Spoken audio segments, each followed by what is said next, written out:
तो हर हर महादेव भाई लोग, हम आशा करत होखम कि रउआ सभे खुश होखम, मस्त होखम, बिंदास होखम।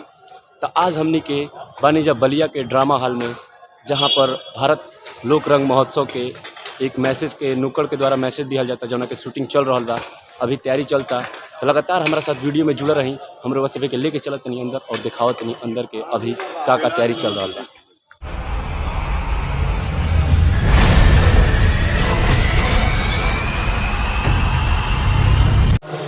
सेट पूरा लग चुकल बा,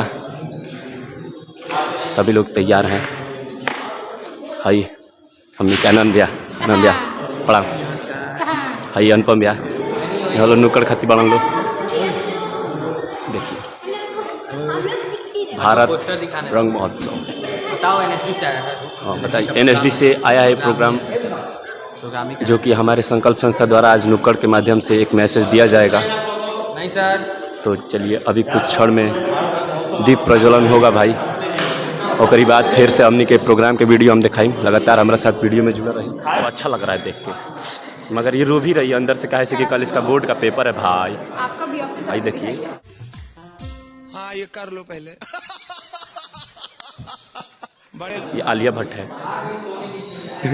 गुड़ी गुड़ी मारनता हर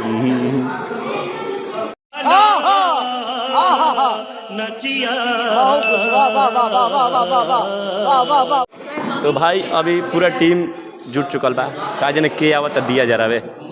जब अहन तले बैठल जाए जल्ला दिया जरिए ओकरा बाद प्रोग्राम। जी सर। तो आ गई सोने की चिड़िया नाटक के प्रस्तुति संकल्प संस्था बलिया की ओर से।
नाटक आँख के मैल को धोता, नाटक आँख के मैल को धोता।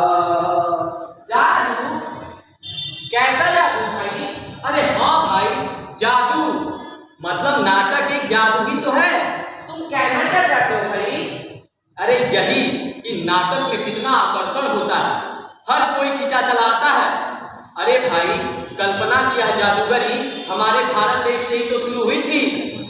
आज से 2500 साल पहले जब बाकी देशों में गुफाओं में लोग छुपे छुपे से डरे डरे से रहते थे, तब हमारे यहाँ नाटक खेला जाता था।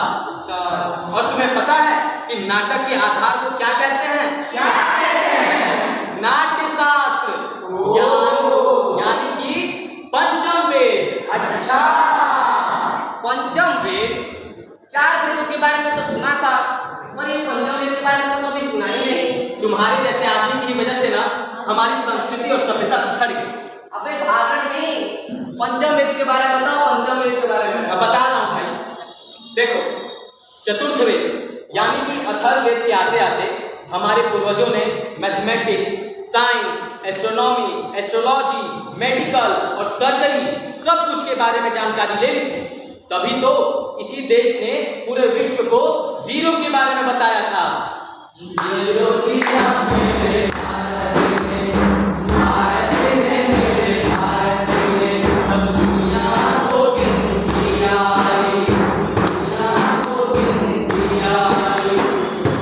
पृथ्वी गोल है, यानी कि ग्रह 9 है जो कि सूर्य के इर्द गिर्द चक्कर लगाते हैं इत्यादि। अरे भाई, इस पूरे विश्व को सब कुछ हमारी ही तो देन है। अच्छा, हाँ, और तो और यहाँ लोगों ने मिलके सामाजिक और साहित्यिक चीज को कितना बढ़ावा दिया है, आइए देखते हैं। पंचम में लिखा किसने था? अरे भाई, मैं बतलाता हूँ। हमारे यहाँ बहुत पहले एक महर्षि हुए, भरत मुनि। उन्होंने ही नाट्य शास्त्र की रचना की। नाटक मतलब डिसिप्लिन, ऑर्गेनाइजेशन, लिटरेसी, यानी कि हमारा देश पढ़े लिखे लोगों से भरा हुआ था। तभी तो हमारे देश में नालंदा, तक्षशिला, विक्रमशिला जैसे विश्वविद्यालय थे। तो फिर हमने वो मुकाम खो दिया। अरे हाँ भाई, हमने वो मुकाम खो दिया। सामाजिक बुराई के कारण। अरे बिल्कुल यार, सामाजिक बुराइयों के कारण, जैसे नशा, आलस्य, और एक सबसे बड़ी बुराई थी हमारे देश में जातिवाद, धर्मवाद, संप्रदायवाद। लोग अपने को ऊंचा समझते थे और लोगों को नीचा। तभी तो हमारे लोगों ने मिलकर एक संकल्प किया कि हम अपने देश को और आगे ले जाएंगे। और संकल्प था कि जब व्यक्ति मजबूत तो परिवार मजबूत तो समाज मजबूत तो देश मजबूत। तो भैया, परिवार से मुझे याद है G20 में मोदी जी ने कहा था 1 अर्थ 1 फैमिली, पर ऐसा क्यों? अरे भाई, आज से हजारों साल पहले हमारे महाउपनिषदों में ही तो लिखा गया है वसुधैव कुटुंबकम, यानी कि 1 अर्थ 1 फैमिली। भैया, मैं भी कुछ कहना चाहता हूँ। अब तुम क्या कहना चाहते हो भाई? कोरोना काल के बारे में कहो। जब पूरे विश्व में कोरोना का वैश्विक संकट आया था, अपने भारत में बनी दवाई पूरे विश्व को फ्री में दी गई थी। ये तो इस कारण लोगों की जान बचाई जा सकती। हाँ, इसी को तो कहते हैं जियो और जीने दो। अरे इसी को तो कहते हैं वसुधैव कुटुंबकम। वसुधैव कुटुंबकम का इससे बढ़िया उदाहरण और कोई नहीं हो सकता भैया। अरे भाई, हमारा समाज, हमारा ये संसार परिवार ही तो है। बिल्कुल। और अगर यही चीज को हम साथ लेकर चले तो हमारी दुनिया, हमारा भारत फिर से कहलाएगा सोने की चिड़िया। और चिड़िया को सोने की आवरण देने में नाटक का बहुत बड़ा हाथ होगा। देखो, जब देश विदेश के लोग लड़ रहे थे, तब हम भारत के लोग रंग महोत्सव के माध्यम से उनको गले लगा रहे थे, जिससे हमारे ज्ञान का भी आदान प्रदान हो रहा था और संस्कृति का भी आदान प्रदान हो रहा है। अगर ऐसे ही चलता रहा तो हम जल्द ही सोने की चिड़िया बन जाएंगे। बिल्कुल बिल्कुल। लो आ गई हमारी सोने की चिड़िया। लो आ गई हमारी सोने की चिड़िया। चुप रहो, बहुत उछलने लगी। अच्छा क्यों? ये तो बताइए, सोने की चिड़िया बनाने के लिए हमें किन किन विषयों पर लोगों को जागरूक करना होगा? अरे भाई, इसके लिए जो व्यक्ति पढ़ा लिखा है वो उन लोगों को जागरूक करे जो शिक्षा के महत्व को नहीं जानते। सही बात है। जो महिलाओं के भलाई के बारे में सोचते हैं उन्हें सशक्तिकरण के बारे में जागरूक करें, उनके स्वास्थ्य के बारे में जागरूक करें और उन पे हो रहे अत्याचारों के बारे में जागरूक करें। महिला समझ तो परिवार समझ। और कौन-कौन से मुद्दे हैं जिससे हम नाटक के माध्यम से लोगों को शिक्षित और जागरूक कर सकते हैं? जैसे कि नशा से होने वाले लोगों के आर्थिक सामाजिक हानि के बारे में।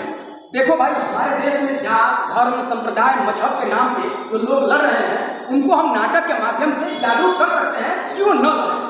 तभी तो हमारा देश बनेगा विकसित भारत। विकसित भारत पर कैसे? अरे भाई, विज्ञान का ज्ञान बढ़ा करके, अपने देश में नए नए आविष्कार करके और दूसरे देशों पर भरोसा न करके खुद आत्मनिर्भर बनते। तो क्या खाली विज्ञान पर भरोसा कर ये सब हो जाएगा? बिल्कुल। अरे नहीं भाई, नाट्य शास्त्र जिस कारण लिखा गया था, आज भी हमें उसी चीजों को लेकर आगे बढ़ना होगा भैया।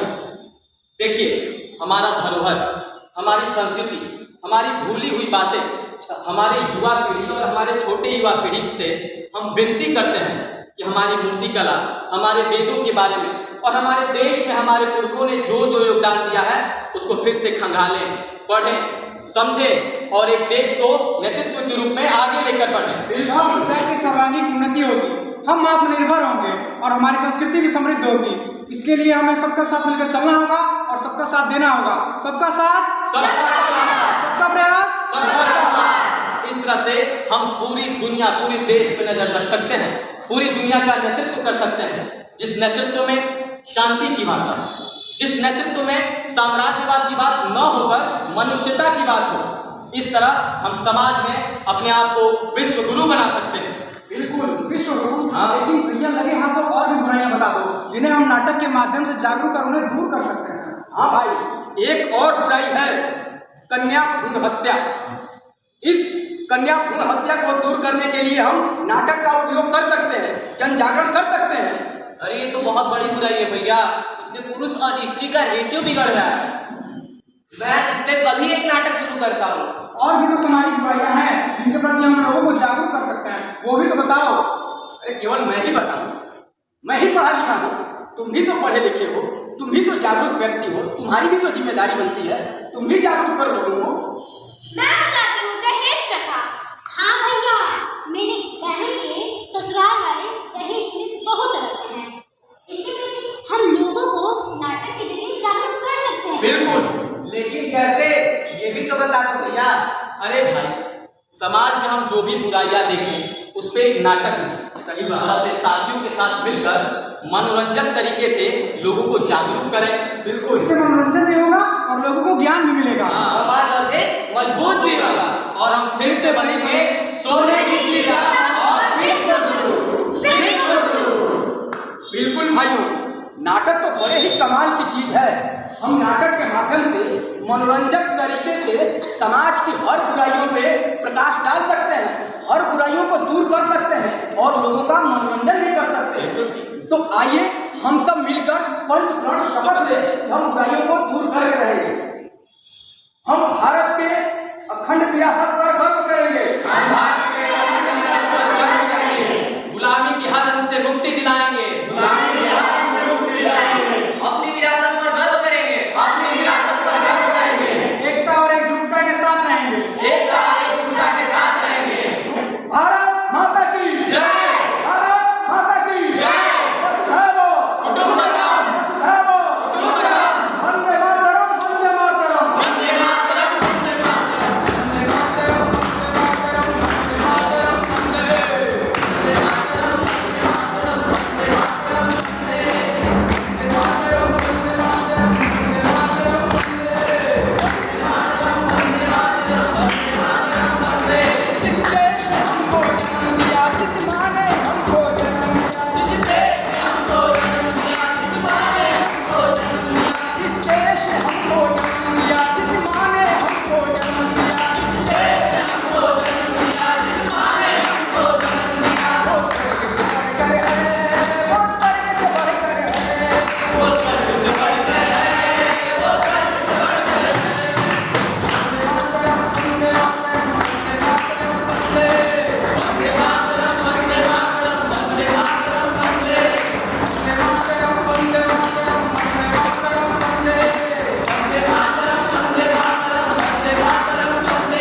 आशा करत होगा कि हमारी वीडियो आप लोगों के बहुत ही ज़्यादा पसंद आई हुई और अगर पसंद आई हुई तो हमारे वीडियो को लाइक करी, शेयर करी और ज़्यादा से ज़्यादा कमेंट करी और हमारे अपन कमेंट में सजेशन दी ताकि हम और बेहतर से बेहतर वीडियो आप लोगों के पास ला सकें।